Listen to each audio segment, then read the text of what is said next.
mempresentasikan hasil diskusi kami. Sebelumnya, biarkan kami memperkenalkan diri terlebih dahulu. Nama saya Raja Surya Guna Sembiring. Nama saya Ebiga Jonathan Namaban sebagai pemateri. Saya Maria Simanjuntak sebagai pemateri. Saya Saswani Ardiasana sebagai pemateri. Nama saya Arta sebagai penulis. Kami di sini akan mempresentasikan tentang batang.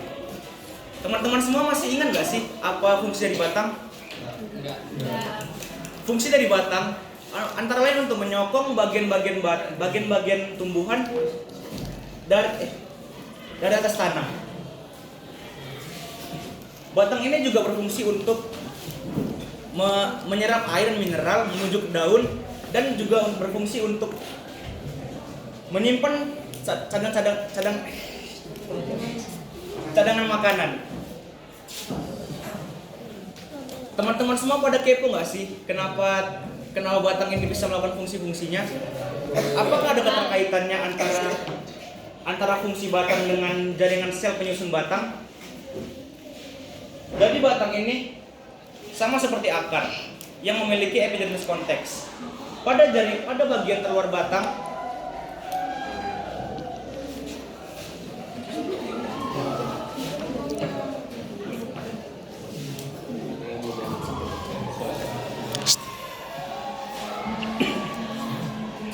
terluar batang memiliki jaringan epidermis, dan pada jaringan yang lebih tua epidermis akan rusak dan digantikan oleh jaringan periderm.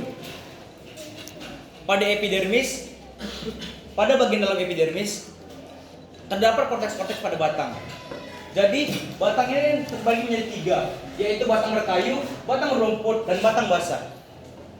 Batang berkayu ini akan saya berikan kepada pembaca materi saya, yaitu Saswani. Terima kasih kepada moderator. Nah, teman kalian semua pasti sudah pernah dengar tentang tumbuhan berbatang kayu. Tapi belum semua tahu apa itu tumbuhan berbatang kayu, cirinya, contohnya, dan kegunaannya. Di sini saya akan sedikit menjelaskan tentang batang berkayu. Yang pertama, apa sih itu tumbuhan batang berkayu? Batang berkayu merupakan batang tumbuhan yang memiliki jaringan kambium atau jaringan kayu yang merupakan penebalan di antara xilem dan floem. Nah, fungsi kambium sendiri sebagai penebalan pada batang tumbuhan, juga sebagai perantara zat hara ke organ tumbuhan yang lain, dan juga sebagai pengedar hasil fotosintesis. Yang kedua cirinya yaitu ciri tumbuhan berbatang kayu yaitu kuat dan tebal. Contohnya ada pohon jati, pohon kelapa, dan pohon beringin. Di sini kami hanya mengambil satu contoh gambar yaitu pohon jati. Pohon jati sendiri berfungsi sebagai alat sehari-hari. Contohnya sebagai perabotan rumah tangga, membuat kursi, membuat meja, dan bisa membangun rumah. Itulah sedikit penjelasan saya tentang tumbuhan berkayu. Saya kembalikan ke moderator. Terima kasih untuk Saswani. Selanjutnya untuk batang rumput yang akan dibawakan oleh pembaca materi saya yang kedua, yaitu Maria. Saya akan menjelaskan mengenai batang rumput. Batang rumput apa sih sebenarnya? Jadi batang rumput adalah batang yang ukurannya tidak keras, memiliki ruas-ruas yang nyata, dan juga memiliki rongga di dalam batangnya. Contoh-contoh dari tumbuhan rumput adalah tumbuh-tumbuhan atau suku gramineae, Suaranya tanaman tebu, dan juga padi. lebih lagi suara. Saya membaca padi. Terima kasih untuk Maria. Selanjutnya untuk batang basah yang akan dibawakan oleh pembaca materi saya yang ketiga, yaitu Abigail. Batang basah. Teman-teman semua tahu nggak sih apa itu batang basah, ciri-ciri batang basah, dan contoh-contoh dari batang basah? Nah, batang basah itu adalah batang tumbuhan yang bersifat lunak dan mengandung air. Dikarenakan sifatnya yang lunak, maka batangnya tidak keras dan mudah dipotong. Nah, contoh-contoh dari ciri-ciri dari batang basah yaitu lunak, berair, dan pendek. Contoh-contoh dari tumbuhan atau contoh-contoh dari beberapa tumbuhan yang memiliki batang basah yaitu seperti bayam, kangkung, selada air, dan juga acar air. Tetapi kami di sini hanya mengambil satu contoh gambar saja, yaitu bayam. Teman-teman semua pasti kenal kan sama bayam? Nah, kalau nggak kenal itu udah aneh juga sih. Nah, Stop juga. Maaf ya. Terus. Tes. Tes manis. Kopi susu. Karaoke. Iya, betul. Saya nggak mau dia setengah-setengah ya, nanggung ya. Kalau seperti ini oke, ya kan? Nah, suaranya harus ini ya. Ya, ulang dulu ya. Dia apa?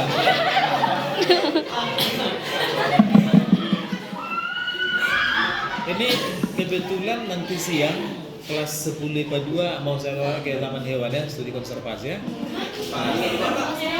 Studi konservasi Kelas berapa, Pak? 10 IPA 2. Kelas 10 ya.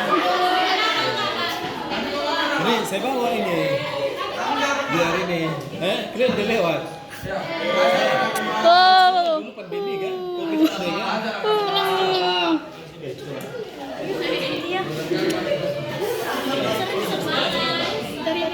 Terima kasih kepada Terima kasih kepada Spidol merah.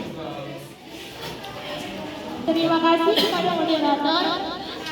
Di sini saya akan sedikit tentang tumbuhan berbatang kayu. Kalian semua pasti sudah pernah dengar tumbuhan berbatang kayu.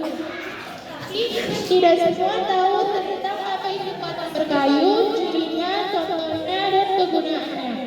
Di sini saya akan menjelaskan sedikit tentang tumbuhan berbatang kayu. Yang pertama, apa sih itu tumbuhan berbatang kayu? Tumbuhan berbatang kayu merupakan tumbuhan yang memiliki jaringan kambium atau jaringan kayu yang merupakan penebalan di antara silet dan Kurang rapi. jaringan kambium sendiri berfungsi sebagai penebalan pada batang berkayu, juga sebagai perantara zat hara dari organ menuju organ tumbuhan yang lain. Juga sebagai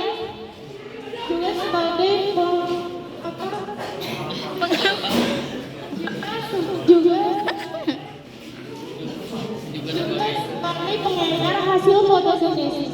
Yang kedua yaitu ciri-cirinya ada dan keras. Contohnya ada pohon jati, pohon kelapa, pohon dan pohon beringin. Di sini kami hanya mengambil satu contoh gambar pohon jati. Pohon jati sendiri berfungsi sebagai alat sehari-hari, contohnya sebagai perabotan rumah tangga, membuat kursi, membuat meja, dan membuat lemari. Kita bisa membangun rumah. Nah, itu sedikit penjelasan saya tentang tumbuhan berbatang kayu. Saya kembalikan kepada moderator. Baiklah, terima kasih untuk pembaca materi saya. Yang kedua untuk batang rumput akan dibawakan oleh pembaca materi saya yang kedua yaitu Maria. Saya ucapkan terima kasih kepada moderator. Di sini saya akan menjelaskan tentang batang berumput. Ya, seperti yang kita tahu bahwa batang berumput itu adalah batang yang bersifat lunak atau tidak keras dan ukurannya umumnya. Oh iya, seperti yang kita tahu bahwa batang berumput memiliki sifat berongga-rongga, juga beruas-uas. Dan juga akan menjelaskan contoh-contoh dari tumbuhan berumput seperti rumput-rumputan atau berangan-angan, tebu atau sakaru, dan juga terakhir adalah padi atau oriza sativa. Batang berumput memiliki struktur monokotil. Oke, saya akan serahkan kepada moderator. Terima kasih untuk membaca materi saya yang kedua untuk batang rumput tadi. Setelah itu untuk batang basah akan saya berikan kepada pembaca materi saya yang ketiga yaitu Abigail. Terima kasih kepada moderator. Teman-teman semua di sini pada tahu nggak sih apa itu batang basah, ciri-ciri dari batang basah, dan contoh-contoh dari batang basah? Udah pada tahu nggak? Enggak. Oke, saya sedikit jelaskan di sini. Dengarin ya adik-adik. Batang basah adalah batang tumbuhan yang bersifat lunak dan mengandung air. Dikarenakan sifatnya yang lunak, maka batangnya tidak keras dan mudah dipotong. Contoh-contoh dari batang basah yaitu lunak, berair, dan basah.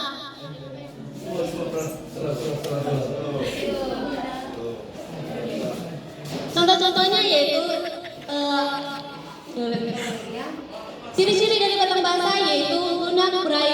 pendek. Nah,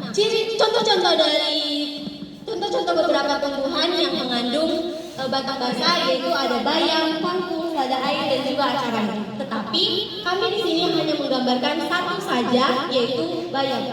Sini semua pada kenal kan apa itu bayam? Kenal. Kalau nggak kenal sih aneh juga ya. Oke. Bayam itu lebih ke kita konsumsi sehari-hari. Batang basah berbeda dengan batang tumbuhan. Batang basah berbeda dengan batang bekayu. Kalau batang bekayu yang kita konsumsi itu lebih kita kelola menjadi kursi, meja, lemari. Tetapi kalau batang basah lebih ke kita konsumsi menjadi sayur-mayur di depan kita sehari-hari. Di sini semua pada makan sayur kan? Dan mungkin udah aneh juga kalau manusia nggak makan sayur. Tadi itulah beberapa yang bisa saya sampaikan mengenai materi batang basah. Sekarang saya sampaikan lagi kepada moderator.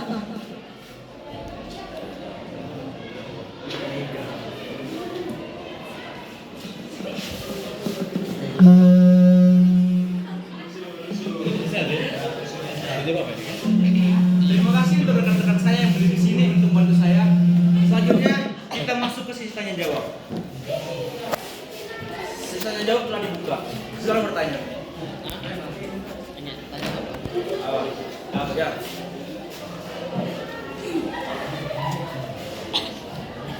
Saya Nadia Nisra ingin menanyakan apa perbedaan dari letak ikatan pembuluh dan penampang melintang batang, tumbuhan monokotil dan dikotil.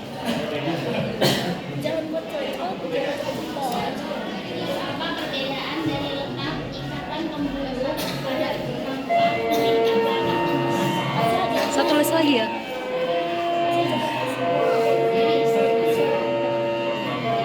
Satu tulis lagi Pak. Satu tulis lagi Pak. Jawabannya lantaran pada tumbuhan monokotil tersebar sedangkan Belum, kawan. Coba ulang tuliskan pertanyaannya. Pertanyaan Karena punya. Apa pertanyaannya, Pak? Ya.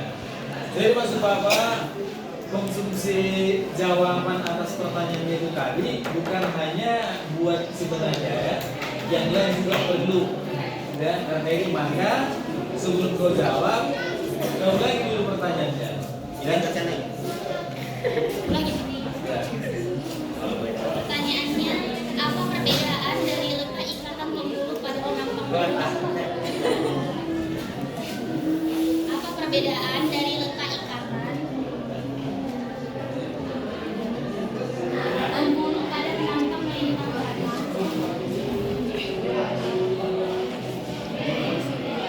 Tumbuhan monokotil dan dikotil.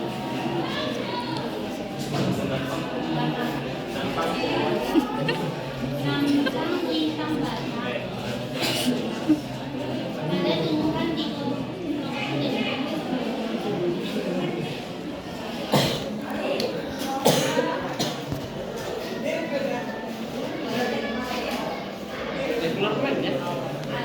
Satu tulis lagi.